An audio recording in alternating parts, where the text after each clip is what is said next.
یہ اسپیشل نوجوانوں کی خیر اب تو حضرت جی حالات اس طرح کے نوجوان کیا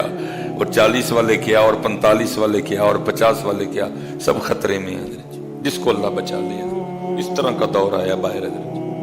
ہاں جی ہر کوئی خطرے میں ہے حضرت جی، جس کو اللہ بچا لے، جس کی اللہ حفاظت کرے حضرت جی۔ یہ روض الریاحین امام یافعی رحمۃ اللہ تعالیٰ نے لکھی، بڑی خوبصورت کتاب ہے، صوفیہ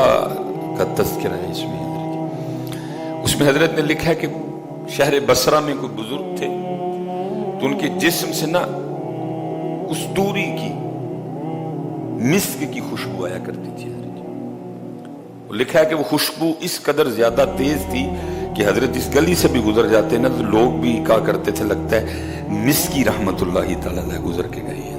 کیونکہ جسم سے خوشبو آتی تھی۔ اس لیے اصل نام لوگوں کو بھول گیا، لوگوں کو یاد رہ گیا مسکی، لوگ ان کو مسکی کہا کرتے تھے کیونکہ آپ کے جسم سے مشک کی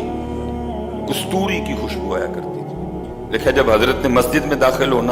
داخل ہوتے لوگوں نے کہنا مسکی رحمت اللہ تعالیٰ علیہ آ گئے،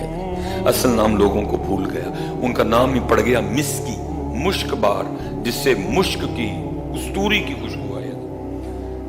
وہ لکھا کہ ایک دن کسی نے بڑا اصرار کر کے نا حضرت سے پوچھا، حضرت آپ کون سی خوشبو لگاتے ہیں؟ میں تو کوئی خوشبو نہیں لگاتا۔ تو حضرت یہ جو آپ کے جسم سے کستوری کی خوشبو آتی ہے یہ کیا ہے؟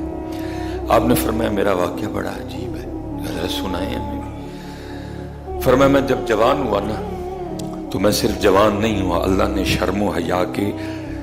زیور سے بھی مجھے آراستہ کر رکھا تھا۔ اللہ نے شرم و حیا کی دولت مجھے وافر مقدار میں، آنکھیں نیچی رکھنی یہ شرم و حیا ہے نا، آنکھیں نیچی رکھنی، چلتے ہوئے حضرت ایسے نہیں چلنا، نہیں، نگاہیں نیچی رکھ کے چلنا،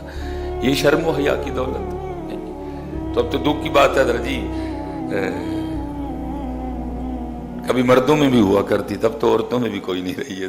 اب تو وہ بھی اس طرح چلتی ہیں کہ خود اپنا آپ بچا کے چلنا پڑتا ہے۔ ویسے تو سفر پہ رہتے ہیں، بڑی کم نوبت آتی ہے کہ کبھی کسی گلی سے گزرنا پڑے، اگر گزرنا پڑے تو بھائی خوف آتا ہے ہو کیا گیا۔ اور کبھی یہ دولت مردوں کے پاس بھی ہوا کرتی تھی کہ وہ اپنی نگاہیں نیچی رکھ کے چلا کرتے تھے۔ مسکی رحمت اللہ تعالیٰ کہتے ہیں والد صاحب بھی صالح تھے اور ان کا نیک ہونا مجھ پہ بھی اثر انداز ہوا۔ ظاہر ہے جی بے نماز کا بچہ بے نماز ہی ہوگا نا، ٹھیک ہے جی،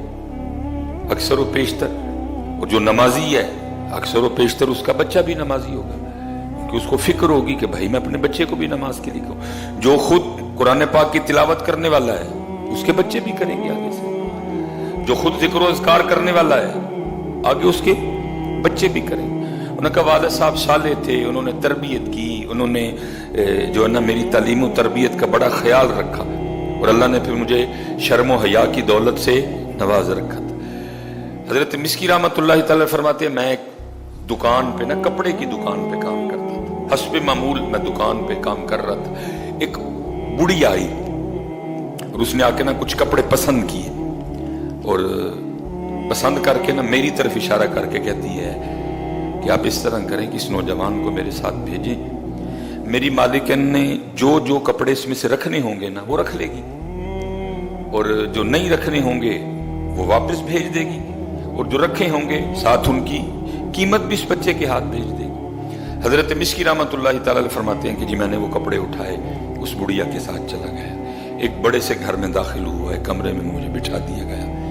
ایک عورت آئی اور اس نے آگے سب سے پہلا کام یہ کیا کہ میرے کمرے کو نا چٹکنی کنڈی لگائی، میں گھبرا گیا، پھر وہ میرے پاس آ کے بیٹھ گئی، میں اٹھ کے اس سے تھوڑا دور جا بیٹھا، لیکن اس وقت اس پہ شیطان اور شہوت غالب تھی، اس نے میرے سامنے اپنے ارادہ بد کا اظہار کیا اور مجھے دعوت زنا دی۔ میں نے اسے کہا کچھ خدا کا خوف کھا، کیا تجھے اس بات سے ڈر نہیں آ رہا کہ اللہ پاک تجھے اور مجھے دیکھ رہے ہیں، اللہ پاک تجھے اور مجھے دیکھ رہے ہیں۔ لیکن اس وقت اس پہ شیطان سوار تھا، شہوت کا غلبہ تھا، نہ خدا، نہ خدا کا رسول، نہ قبر، نہ حشر، نہ سوال، نہ جواب، نہ رب کے حضور پیش ہونا، اسے کچھ اس وقت یاد نہیں تھا، بس وہ یہی ارادہ رکھتی تھی کہ میں اس سے اپنی نیت بد، اپنا ارادہ بد پورا کر لوں۔